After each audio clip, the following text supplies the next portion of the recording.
நீங்க ஒரு உண்மையான தேனை கண்டுபிடிக்க வாட்டர் டெஸ்ட், ஃபயர் டெஸ்ட் நிறைய டெஸ்ட் பண்ணி பார்த்திருப்பீங்க. ஆனா நீங்க ஒரு டூப்ளிகேட்டான தேனை எப்படி உருவாக்குறாங்கன்றத எங்கேயுமே பார்த்திருக்க மாட்டீங்க.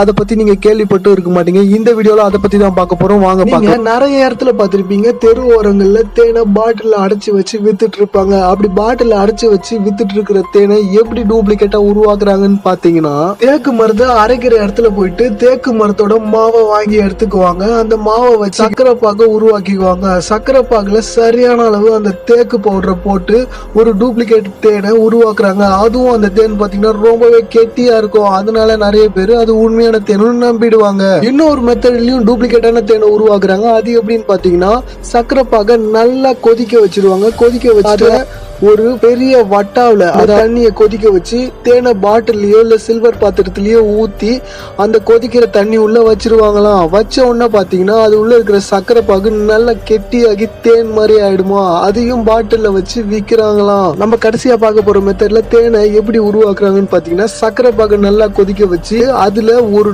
நல்ல நீட்டான கம்பிய பழுக்க காய்ச்சி அதுல சொரு விடுவாங்களாம். சொருனோன்னு பாத்தீங்கன்னா அந்த சக்கரை பாகு நல்லா கெட்டி ஆயிடுமா தேன் மாதிரியே. பாத்தீங்களா, இப்படி எல்லாம் நிறைய பேக்கான தேனை உருவாக்கிட்டு இருக்காங்க. இதுல இருந்து நீங்க தப்பிக்கணும்னா நல்ல காட்டுவாசி இல்லைன்னா உங்களுக்கு தெரிஞ்சவங்க கிட்ட, நம்பிக்கையானவங்க கிட்ட மட்டும் தேனை வாங்கினாதான் நீங்க இதுல இருந்து தப்பிக்க முடியும். இந்த மாதிரியான இன்ட்ரெஸ்டிங்கான வீடியோஸை நீங்க பார்க்கணும்னா இந்த சேனலை சப்ஸ்கிரைப் பண்ணி சப்போர்ட் பண்ணுங்க. பாய்.